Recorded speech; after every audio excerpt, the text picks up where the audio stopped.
მარო მაყაშვილის დაღუპვის დღესთან დაკავშირებით, რა თქმა უნდა, მედიებმა გაავრცელეს ინფორმაცია, გააკეთეს ქარდები და მოულოდნელად, მათ შორის ჩემთვისაც სრულიად მოულოდნელი იყო, რომ ამ ქარდების დახახავება, ანუ დაცინვა დაიწყო მასშტაბური და ბევრ ადამიანმაც მომწონდა, იმიტომ რომ სწავლობ ამ თემებს, ტროლბოტების და რა ხდებოდა, დავიწყე ამის გარკვევა.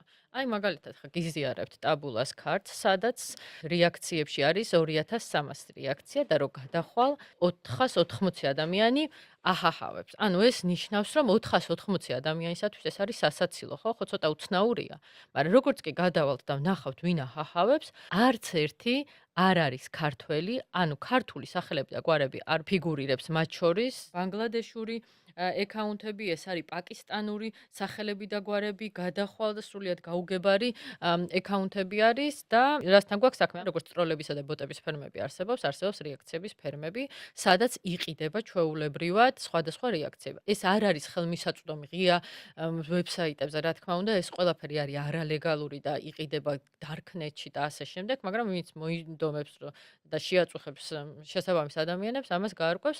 მაგალითად, გიზიარებთ, რომ აი 5000 რეაქცია და ფასი. ან შემდეგ სკრინს გაჩვენებთ, აგერ არის იყიდეთ Facebook-ის ფოლოვერები $2, იყიდეთ ნახვები $2 და ესე ფუნქციონირებს, რომ შეყავს ლინკი, ვთქვათ, რაღაცა ჩემი სურათი უნდათ, რომ დაახახავონ.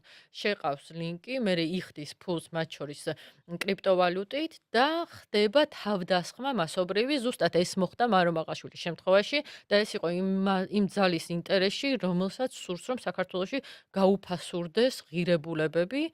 ასეთი ძალა არის, რა თქმა უნდა, რუსული და მისი მსახური სხვა ქართული ძალები და ამ შემთხვევაშიც სავარაუდოდ მოხდა ეს, ვერ გავიგებთ ვისი მხრიდან იყო გაკეთებული, მაგრამ ვინც ფულს არ დაიშურებდა ამისთვის და რატო კეთდება? ეს არის კონკრეტული, ასე ვთქვათ, მეთოდი, როდესაც ადამიანებისთვის ძალიან ღირებული არის გმირი, როდესაც ადამიანისთვის ღირებული არის გმირობა, ეროვნულობა და ასე შემდეგ, რაცაც ჩვენ გვგრძნობთ მარო მაყაშვილთან დაკავშირებით, ამ ყველაფრის გაუფასურება, ჩვენი ღირებულებების დაცინვა და თქვათ, რაღაც თუნდაც ახალგაზრდა ადამიანი, რომელიც თვლიდა, რომ მარო მაყაშვილი არის ხელშეუხებელი და გმირი, იმას აჩვენო, რომ იცი რა, შენივე ქვეყანაში ვიღაცებს ამ თემაზე ეცინება და ეჭვი შეაპარონ ადამიანებს საკუთარ ღირებულებებში. რა თქმა უნდა, ეს არის მიზანმიმართული და თუ ვერ ვიტყვით ჯერჯერობით ვინ იყო, ჯერ კი არა, ალბათ ვერც გავარკვევთ, ყოველ შემთხვევაში შეიძლება რაღაცა ეჭვები გაგვიჩნდეს და აუცილებლად ამ კონტექსტში უნდა გაგახსენოთ ირაკლი კობახიძის განცხადება, რომელიც ამ მარო მაყაშვილის ქარდების დახახავებიდან იმ დღესვე თუ მეორე დღესვე იყო, როდესაც მან ესეთი განცხადება გააკეთა, რომ გიორგი ანწუხელიძე და სხვა გმირები შეიწერენ მიხეილ სააკაშვილის და მისი სისხლიან რეჟიმის ავანტიურას, ზუსტად იგივე ხაზის გაგრძელება არის.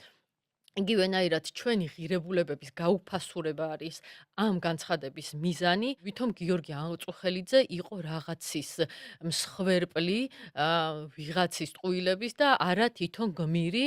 ასე არ იყო, გიორგი ანწუხელიძეს ჰქონდა არჩევანი, მას შეეძლო საქართველოს დროშაზე დაებიჯებინა და ეს მისთვის არავის არ უიძულებია, მან ეს თვითონ გადაწყვიტა და ძალიან კარგად იცოდა, რომ სიკვდილზე მიდიოდა, მაგრამ გიორგი ანწუხელიძე იყო გმირი, ეს ცოტა გაუგებარი არის ისეთი ადამიანებისათვის, ვინც შორს არის ასეთი ღირებულებებისგან და სწორედ ამიტომ ცდილობენ ჩვენი ღირებულებების გაუფასურებას, იმიტომ რომ სადაც არსებობენ გმირები, ძალიან მარტივად იცნობიან მონები.